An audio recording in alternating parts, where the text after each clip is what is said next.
खबर यूपी के बलिया से है, जहां अपने ही बीजेपी सरकार के सिस्टम और योगी बाबा की बुलडोजर के खिलाफ धरना करने को मजबूर हुए बलिया के बीजेपी के जिला उपाध्यक्ष सुरेंद्र सिंह। बात करते हैं उत्तर प्रदेश के बलिया में अवैध अतिक्रमण के खिलाफ जिला प्रशासन द्वारा ताबड़तोड़ बुलडोजर की कार्रवाई से पूरे जनपद में हड़कंप मचा हुआ है। इसी दौरान अधिकारियों पुलिस बल के साथ कल अवैध अतिक्रमण का हवाला देते हुए 40 वर्षों से इंदिरा मार्केट स्थित भाजपा के कैंप कार्यालय को बुलडोजर से जमींदोज कर दिया गया। इस कार्रवाई से नाराज बीजेपी के जिला उपाध्यक्ष सुरेंद्र सिंह ने अपने कार्यकर्ताओं के साथ अनिश्चितकालीन धरना प्रदर्शन पर बैठ गए हैं। इसी दौरान भाजपा के जिला उपाध्यक्ष ने जिला प्रशासन के ऊपर गंभीर आरोप लगाते हुए कहा कि यहां के अधिकारी समाजवादी पार्टी के एजेंडे के तौर पर काम कर रही है। और परिचय बता दें। सुरेंद्र सिंह, जिला उपाध्यक्ष भारतीय जनता पार्टी बलिया। क्या मामला है, किस बात को लेकर अभी आप धरने पर बैठे हैं?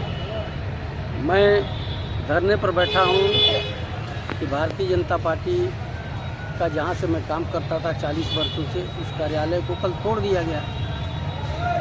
आखिर मुझसे बात करके तोड़नी चाहिए थी। मेरे साथ जिला प्रशासन के लोग बैठे थे, क्योंकि वो भी सरकार के अगर मुलाजिम है तो मैं भी सरकारी व्यक्ति हूँ, सरकार मेरी भी है। तो हमारे साथ बैठ करके बात कर लिए होते, तय कर लिए होते, लेकिन उन्होंने कुछ नहीं किया।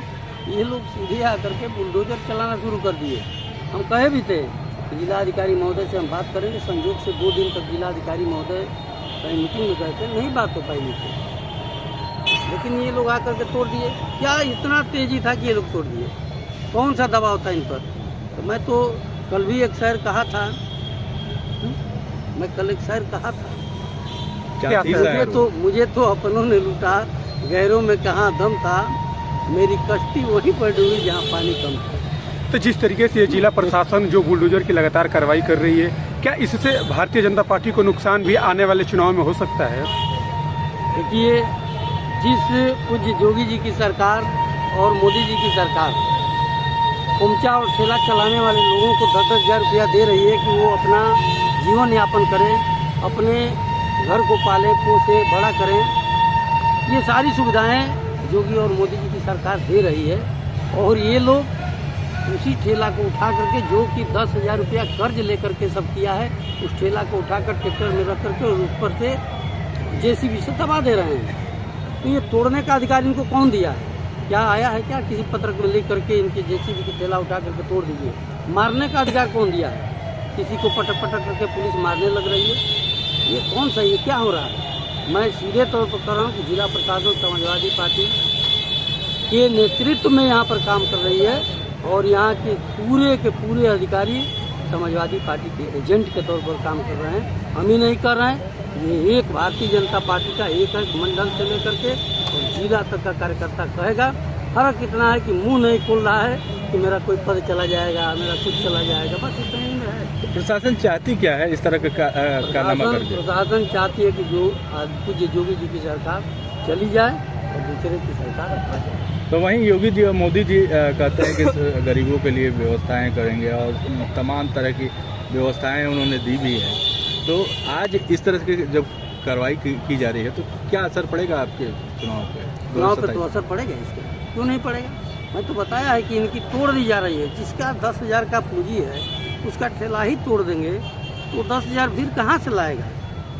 एक बार तो लोन ले लिया है, दोबारा उसको कौन देगा? तो ये अभी आपका धरना ये कब तक चलेगा? ये धरना ये तो पहले बुलडोजर बंद हो और जिला अधिकारी महोदय सारे अधिकारियों को बुला करके एक चिन्हित करें कि कहाँ कहाँ पर अतिक्रमण है और उन सारे अतिक्रमण को एक बार तोड़ दे।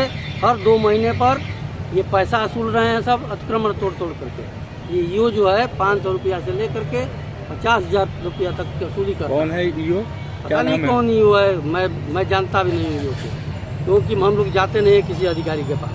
संयोग से कभी ध्यान आना होता है, नहीं तो हम लोग अधिकारियों के आगे पीछे घूमते नहीं। इससे तो पहले भी आपका धरना ये कब तक चलेगा? अभी ये मैं तो बताया है कि जब तक जिला अधिकारी के माध्यम से इसको रोक करके और कोई विजन नहीं बनता है कि कहाँ तक तोड़ना है, कहाँ तक अतिक्रमण है, कहाँ अतिक्रमण है, उसके बाद ये तोड़वाएं। यानी कि अनिश्चितकालीन धरना है और प्रदर्शन भी होगा। अभी ये शुरुआत है, अभी ये अंगड़ाई है, लड़ाई भी होगी। ठीक है। नाम और परिचय बता दो।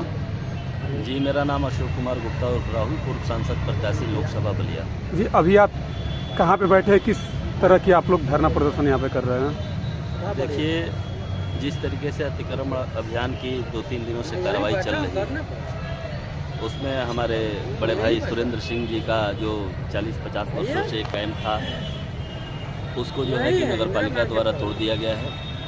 ये कतई नहीं होना चाहिए।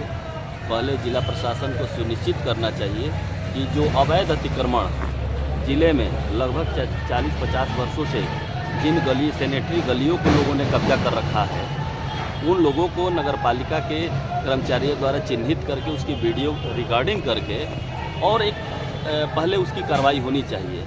हमेशा अतिक्रमण के नाम पे देखा जाता है कि बलिया में चौक क्षेत्रों में जहाँ व्यापारी हैं जो सरकार को हमेशा टैक्स देते हैं और सरकार की पीड़ा और दुख के साथ हमेशा खड़े रहते हैं, हमेशा उन्हीं की प्रताड़ना होती है। जो लोग सत्ता दल में ताकतवर हैं, उनके लोगों द्वारा गलियों को कब्जा किया गया है, जहां लोगों ने पार्किंग स्थल बना लिया है।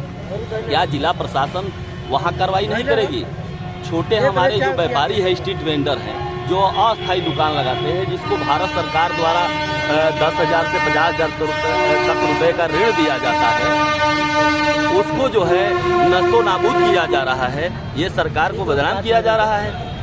पहले उन गलियों को साफ कराया जाए जहां 40-50 वर्षों से अतिक्रमण का व्यवस्था है। यहाँ तो बाजारों को ही जो है कि तबाह करने में लोग लगे रहते हैं और जिला अधिकारी हमारे नए हैं, काम करने वाले ऊर्जावान व्यक्ति हैं, इनको कुछ अधिकारियों द्वारा गुमराह किया जा रहा है। मैं इसकी घोर निंदा करता हूं और जिला प्रशासन से निवेदन करता हूं कि इस तरीके की एक बैठक करके और सुनिश्चित कार्रवाई होनी चाहिए।